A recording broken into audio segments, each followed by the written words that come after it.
ಇವತ್ತು ಇದು ಬಹಳ ದಿನದಿಂದ ನಮಗೆ ಇದೊಂದು ಬಿಜಾಪುರ ಉತ್ತರ ಕರ್ನಾಟಕದ ಏನು ನಮ್ಮ ವಿದ್ಯಾರ್ಥಿಗಳದಾರ ಮಕ್ಕಳದಾರ ಅವರಿಗೆ ಒಂದು ಈ ಸೌಲಭ್ಯಗಳು ಕೊಡಬೇಕಂತೇಳಿ ನಾವು ಒಂದು ಕನಿಷ್ಠ ಪಕ್ಷ ಒಂದು 4-5 ವರ್ಷ ಹಿಂದಿಂದ ಈ ಪ್ರಯತ್ನವನ್ನು ಮಾಡ್ತಾ ಇದ್ವಿ.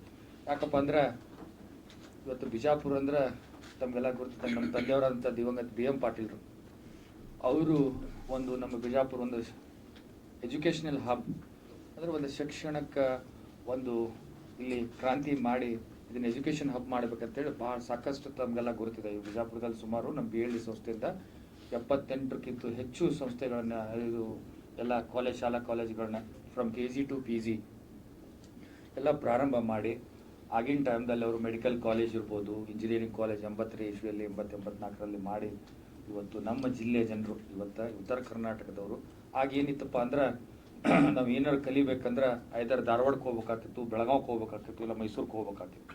ಸೊ ಎಲ್ರಿಗೂ ಸಾಧ್ಯ ಇರಲಿಲ್ಲ. ಏನು ಶ್ರೀಮಂತರೆಲ್ಲ ಹೋಗ್ಬೋದಾಗಿತ್ತು, ಕರೆ ಎಲ್ರಿಗೂ ಇದು ಒಂದು ಅವಕಾಶ ಸಿಗಲಿ, ಎಲ್ಲರೂ ಎಲ್ಲರಿಗೂ ಶಿಕ್ಷಣ ಸಿಗಲಿ, ವಿದ್ಯಾವಂತರಾಗಲಿ ಅಂತೇಳಿ ಅವ್ರ ಕನಸಿತ್ತು. ಆ ನಿಟ್ಟಿನಲ್ಲಿ ಸತತ ಮುಂದುವರೆದು ನಮ್ಮ ಈ ಸಂಸ್ಥೆಯ ಪ್ರೆಸಿಡೆಂಟ್ ಆದಂಥ MB ಪಾಟೀಲ್ರು ಅವರು ಕೂಡ ಅದೇ ನಿಟ್ಟಿನಲ್ಲಿ ಮುಂದುವರೆದು ಸಾಕಷ್ಟು ಇವತ್ತು ಈ ಸಂಸ್ಥೆಯನ್ನು ಬೆಳೆಸಿ ಇವತ್ತು ಇಂಟರ್ನ್ಯಾಷನಲ್ ಲೆವೆಲ್ಗೆ ಒಯ್ಯುವಂಥ ಒಂದು ಕೆಲಸ ಅವರು ಮಾಡಿದ್ದು ನಾವೆಲ್ಲ ನೋಡಿದ್ರಿ. ಮೊನ್ನೆ ಕೂಡ ನಮ್ಮ ಕನ್ವೊಕೇಶನ್ದಲ್ಲಿ ತಾವು ನೋಡಿದ್ರಿ, ಪ್ರಹ್ಲಾದ್ ಜೋಶಿ ಅವರು ಬಂದಿದ್ದರು, ಅನೇಕ ಅವತ್ತೆಲ್ಲ ಮಾತಾಡಿದ್ರು, ನಮ್ಮ ಸಂಸ್ಥೆ ಯೂನಿವರ್ಸಿಟಿ ಬಗ್ಗೆ ಎಲ್ಲ ಮಾತಾಡಿದ್ರು.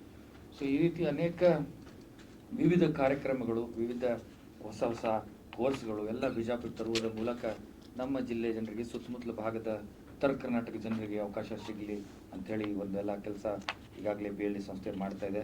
BLD ಸಂಸ್ಥೆ ತಮಗೆಲ್ಲ ಗುರುತಿದ್ದಂಥ ಇದು ದೊಡ್ಡ ಸುಮಾರು 1910 ಎಸ್ಟಾಬ್ಲಿಷ್ಡ್ ಇನ್ 1910 100 ವರ್ಷಕ್ಕೆ ಹೆಚ್ಚಿದಂಥ ಒಂದು ಇತಿಹಾಸ ಇದ್ದಂಥ ಒಂದು ಸಂಸ್ಥೆ ಇದು. ಕರ್ನಾಟಕ ರಾಜ್ಯದಲ್ಲೇ ಇವತ್ತು ಅತಿ ದೊಡ್ಡ ಒಂದು KLE ಬಿಟ್ಟರೆ BLD ಸಂಸ್ಥೆ ಇವತ್ತು ಈ ಮಟ್ಟದಲ್ಲಿ ಮುಟ್ಲಿಕ್ಕೆ ಸಾಧ್ಯವಾಗಿ. ಸೊ ಇದಕ್ಕೆಲ್ಲ ಹಿಂದೆ ನಮ್ಮ ತಾವೆಲ್ಲ ಕೇಳಿದಿರಿ, ನಮ್ಮ ಪಗುವಳಕಟ್ಟಿಯವರು, ಸಂಗನ ಬಸವ ಮಹಾಶಿವಗಳು, BM ಪಾಟೀಲರು ಮಾಡಿದಂಥ ಒಂದು ಏನಂತಾರೆ ಅದು ತ್ಯಾಗ, ಅನೇಕ ಅವ್ರು ತಗೊಂಡಂಥ ಆಗಿನ ಟೈಮ್ನಲ್ಲಿ ತಗೊಂಡಂಥ ದಿಟ್ಟ ಹೆಜ್ಜೆಗಳು. ಯಾಕಂದ್ರೆ ಆವಾಗ ಬಿಜಾಪುರದಾಗ ಮೆಡಿಕಲ್ ಕಾಲೇಜ್ ತರ್ತಿದ್ವಿ, ಇಂಜಿನಿಯರಿಂಗ್ 84ನೇ ಇಸ್ವಿಯಲ್ಲಿ ತರಬೇಕಂದ್ರೆ ಇದೆಲ್ಲ ಇದ್ರಲ್ಲಿ ನೀವೇನು ಇವತ್ತು ಕೂತೀರಿ ಇಲ್ಲೆಲ್ಲ ಕಂದಕ್ಕಿರ್ತಿಲ್ಲ, ಹೆಂಗಿತ್ತಂದ್ರೆ ತೆಗ್ಗಿತ್ತು, ಇಲ್ಲೆಲ್ಲ ಎಮ್ಮಿಗಳು ಇದು ಆಗ್ತಿದ್ವಿ. ಇಂಥಲ್ಲಿ ಮೆಡಿಕಲ್ ಕಾಲೇಜು ಇದು ಹಾಸ್ಪಿಟ್ಲ್ ಆಗ್ತಂದ್ರೆ ಎಲ್ಲರ ಮಂದಿ ಇಲ್ಲೇಂಗೆ ಆಗ್ತದ್ರಿ ಅನ್ನೋ ಒಂದು ಪ್ರಶ್ನೆ ನಗ್ತಿದ್ರು ಅವಾಗ, ಇಲ್ಲೇನು ಮಾಡ್ತಾರೆ. ಸೊ ಅಂಥದ್ರಲ್ಲಿ ಮಾಡಿ ತೋರಿಸಿದ್ರು. ಇವತ್ತು ಕೋವಿಡ್ನಲ್ಲಿ ಇವತ್ತು BLD ಹಾಸ್ಪಿಟಲ್ ಇಡೀ ಭಾರತ ದೇಶದಲ್ಲೇ ಇವತ್ತು ಏನಂತಾರೆ ಅದು ಒಂದು ಆ ಕೋವಿಡ್ ಸಂದರ್ಭದಲ್ಲಿ ಇಡೀ ಸರ್ಕಾರದ ಮಾಡಿದಂಥ ಏನು ಒಂದು ಫೀಸ್ ಫಿಕ್ಸ್ ಮಾಡಿದ್ರು, ಅದಕ್ಕಿಂತ 30% ಎಲ್ಲ ನಮ್ಮ ಕೋವಿಡ್ನಲ್ಲಿ ಎಲ್ಲರಿಗೂ ಒಂದು ಸೇವೆಯನ್ನು ಕೊಟ್ಟು ಕರ್ನಾಟಕ ರಾಜ್ಯದ ಪ್ರಶಸ್ತಿ ಪಡೆದಿದ್ದಂಥ ಯಾವುದಾದ್ರೂ ಮೆಡಿಕಲ್ ಕಾಲೇಜು ಹಾಸ್ಪಿಟ್ಲ್ ಇದ್ದರೆ ಅದು BLD ಹಾಸ್ಪಿಟ್ಲ್ ಅಂತ ಹೇಳಕ್ಕೆ ನಾನು ಭಾಳ ಹೆಮ್ಮೆಯಿಂದ ಹೇಳ್ತೀನಿ. ಸೊ ಅದೇ ನಿಟ್ಟಿನಲ್ಲಿ ಇವತ್ತು ನಮ್ಮ ಉತ್ತರ ಕರ್ನಾಟಕದ ಭಾಗದ ಜನರು ಇವತ್ತು ಈ ಒಂದು IIT JEE ನೀಟ್ ಕೋಚಿಂಗ್ ಪಡಿಬೇಕಂದ್ರೆ ಐದರ್ ನಾವೆಲ್ಲ ಮಂಗಳೂರಿಗೆ ಹೋಗ್ತಿದ್ವಿ, ಮೈಸೂರು, ಬೆಂಗಳೂರು, ಕೋಟಾ, ಹಿಂಗೆ ಅನೇಕ ಕಡೆ ಹೋಗ್ಬೇಕಾಗ್ತಿತ್ತು. ಅದು ಕೆಲವರೆಲ್ಲ ಹೋದ್ರು ಕೂಡ ಇವತ್ತು ಫೀಸ್ ಕಟ್ಟಲಿಕ್ಕೂ ಬಹಳ ಅಲ್ಲಿ ಸುಮಾರು 5-10 ಲಕ್ಷ ರೂಪಾಯಿ ಕೊಟ್ಟು ಕಲಿಬೇಕಾಗ್ತಿತ್ತು. ಹಾಸ್ಟೆಲು ಮಂಗಳೂರಿಗೆ ಹೋದ್ರೆ ಕೆಲವು ನಮ್ಮ ಈ ಭಾಗದ ಜನರಿಗೆ ನಾನು ಕೇಳಿದ್ದು ಏನಪ್ಪ ಅಂದ್ರೆ ವಿದ್ಯಾರ್ಥಿಗಳಿಗೆ ಅಲ್ಲಿ ಕ್ಲೈಮೇಟ್ ನಮ್ಮ ಮಂದಿಗೆ ಹೊಂದೋದಿಲ್ಲ, ಅಲ್ಲಿ ಊಟ. ಸೊ ಹೊಂದಲಾರ್ದೆ ಎಷ್ಟೋ ಜನ ಬಿಟ್ಟು ವಾಪಸ್ ಬಂದಂಥವ್ರು ಅದಾರ, ಅರ್ಧಕ್ಕೆ ಬಿಟ್ಟು ಬಂದಂಥವ್ರು ಅದಾರ. ಇವತ್ತು ಬೆಂಗಳೂರಿಗೂ ಹೋಗಿ ಎಲ್ಲ ಬಡವರಿಗೆ ಇವತ್ತು ನಾವು ಅಲ್ಲಿದ್ದು ಕಲಿಸುವಂಥ ಆಗ್ಲಿಕ್ಕಿಲ್ಲ. ಸೊ ಎಲ್ಲರಿಗೂ ಇದೊಂದು ಅವಕಾಶ ಸಿಗ್ಲಿ ಅಂತೇಳಿ ನಾವು ಇವತ್ತು ಅಲೆನ್ ಅಂದ್ರೆ ಇವತ್ತು ನಮ್ಮ ಭಾರತ ದೇಶದಲ್ಲೇ ಒಂದು ದೊಡ್ಡ ಈ ಒಂದು ಕೋಚಿಂಗ್ ಸೆಂಟರ್ ಕೋಟಾದಲ್ಲಿ, ಇವರು ಮೂಲತಃ ಕೋಟಾದಿಂದ ಇವತ್ತು ಮೊನ್ನೆ ತಾವು ಓದಿರ್ಬೋದು, ಇವತ್ತು ನ್ಯೂಸ್ ಪೇಪರಲ್ಲೆಲ್ಲ ಬಂದಿತ್ತು.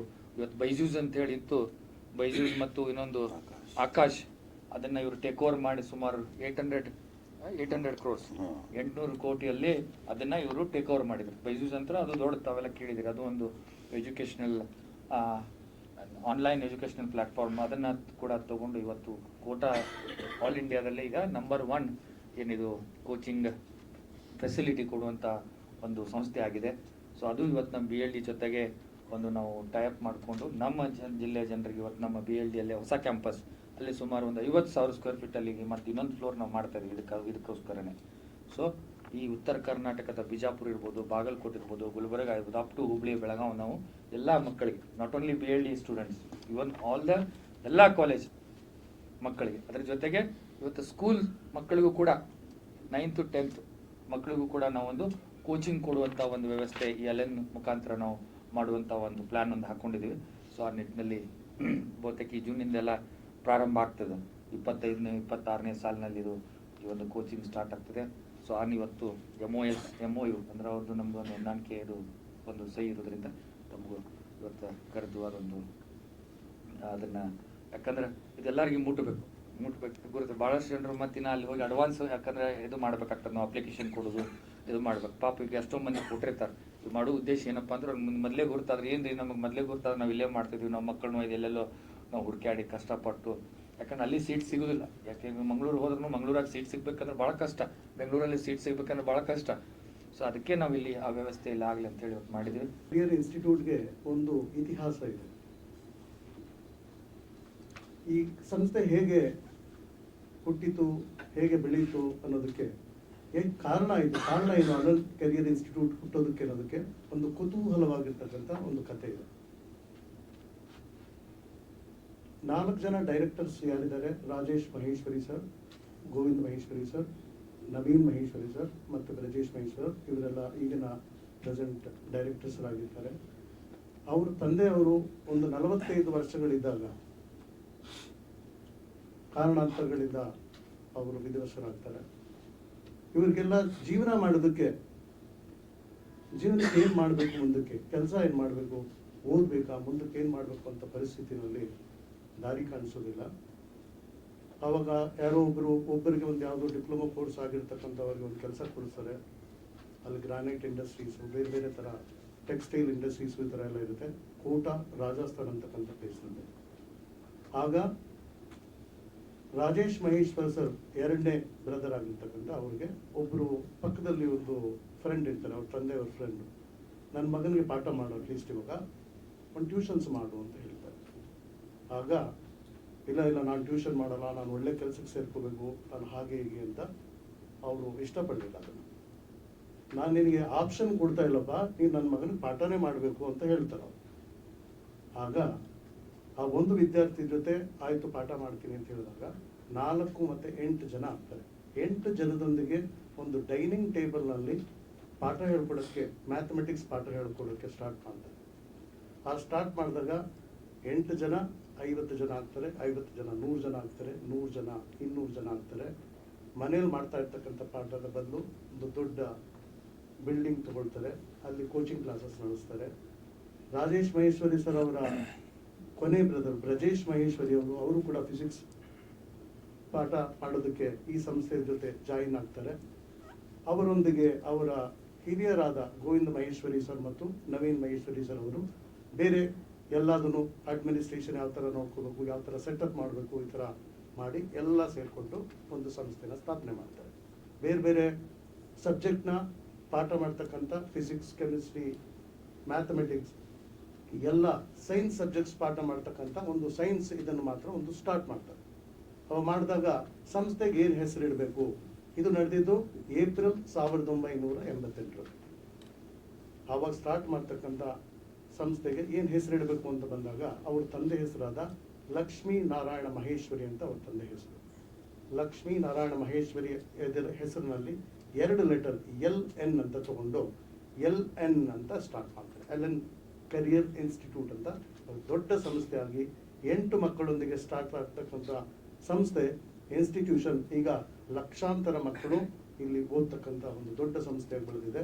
36 ವರ್ಷಗಳು ಇವಾಗ ಕಂಪ್ಲೀಟ್ ಆಗಿದ್ದು, ಬೆಂಗಳೂರಿನಲ್ಲಿ 10 ವರ್ಷಗಳು ಕಂಪ್ಲೀಟ್ ಮಾಡಿದ್ದೀವಿ. 10 ವರ್ಷಗಳಾದ ನಂತರ ಈಗ ಒಂದು ಎಸ್ಟಾಬ್ಲಿಷ್ ಆಗಿ ಮೈಸೂರಿನಲ್ಲಿ ಬ್ರಾಂಚಸ್ ತೆಗೆದಿದ್ದೀವಿ, ಹುಬ್ಳಿನಲ್ಲಿ ಬ್ರಾಂಚಸ್ ತೆಗೆದಿದ್ದೀವಿ, ಮತ್ತು ಮಂಗಳೂರಿನಲ್ಲಿ ಕೂಡ ಒಂದು ಬ್ರಾಂಚ್ ಇದೆ ನಮ್ಮಲ್ಲಿ. ಕರ್ನಾಟಕದಲ್ಲಿ ಮುಂದಿನ ಬ್ರಾಂಚ್ ಅಂತಂದರೆ ಅದು KLD ಸಹಯೋಗದೊಂದಿಗೆ ನಾವು BLD ಗ್ರೂಪ್ನೊಂದಿಗೆ ಇಲ್ಲಿ ನಾವು ಮುಂದಕ್ಕೆ ಮಾಡಬೇಕು ಅಂತ ಇದು 4-5 ವರ್ಷಗಳಿಂದ ಸತತವಾಗಿ ಪ್ರಯತ್ನ ಪಟ್ಟು ಆಗುತ್ತೋ ಇಲ್ವೋ ನಮಗೂ ಟೀಚರ್ಸ್ ಬೇಕು, ಸಾವಿರಾರು ಸುಮಾರು ತೊಂದರೆ ತಾಪತ್ರೆಗಳನ್ನೆಲ್ಲ ಮುಂದಕ್ಕಿಟ್ಟು ಸರ್ ಅವರ ರಿಕ್ವೆಸ್ಟ್ ಮೇರೆಗೆ ಮಕ್ಕಳು ತುಂಬ ಬುದ್ಧಿವಂತರಿದ್ದಾರೆ, ಟ್ಯಾಲೆಂಟೆಡ್ ಇದ್ದಾರೆ. ತುಂಬ ಜನ ಮಕ್ಕಳಿಗೆ ಬೆಂಗಳೂರು ಮತ್ತು ಕೋಟ ಇಂಥ ಪ್ಲೇಸ್ಗೆ ಹೋಗಿ ಪಾಠ ಕಲಿಯೋದಕ್ಕೆ ಮತ್ತು ಡಾಕ್ಟರ್ಸ್ ಆಗೋದಕ್ಕೆ, ಇಂಜಿನಿಯರ್ಸ್ ಆಗೋದಕ್ಕೆ ಆಗ್ತಾ ಇಲ್ಲ, ಅವಕಾಶ ವಂಚಿತರಾಗ್ತಾ ಇದ್ದಾರೆ ಅಂತ ಹೇಳಿದಕ್ಕೋಸ್ಕರ ನಮ್ಮ ಮ್ಯಾನೇಜ್ಮೆಂಟ್ ಕೂಡ ನಮಗೆ ಲಾಸ್ಟ್ ವೀಕೆ ಅಪ್ರೂವಲ್ ಸಿಕ್ತು. ಅಪ್ರೂವಲ್ ಸಿಕ್ಕಿದ್ದಾದ್ಮೇಲೆ ಹಿಂದಿನ ದಿನ ನಾವು ಅಗ್ರಿಮೆಂಟ್ಗೆ ಸೈನ್ ಆಗ್ತಾ ಇದ್ದೀವಿ. ಮ್ಯೂಚುವಲ್ ಅಗ್ರಿಮೆಂಟ್ಗೆ ಮುಂದಕ್ಕೆ ಎಲ್ಲ ಫ್ಯಾಕಲ್ಟೀಸ್ನೊಂದಿಗೆ ಇನ್ನೂ ಒಂದು ಪ್ರೋಗ್ರಾಮ್ ಮಾಡಿ ಹೇಗೆ ಪಾಠಗಳು ಮಾಡ್ತೀವಿ, ಯಾವ ಥರ ತರಗತಿಗಳಿರುತ್ತೆ ಅನ್ನೋದ್ರ ಬಗ್ಗೆ ಎಲ್ಲನೂ ನಾವು ಮುಂದಕ್ಕೆ ಕ್ರಮವಾಗಿ ತಿಳಿಸ್ಕೊಡ್ತೀವಿ. ಎಲ್ಲರಿಗೂ ಧನ್ಯವಾದ.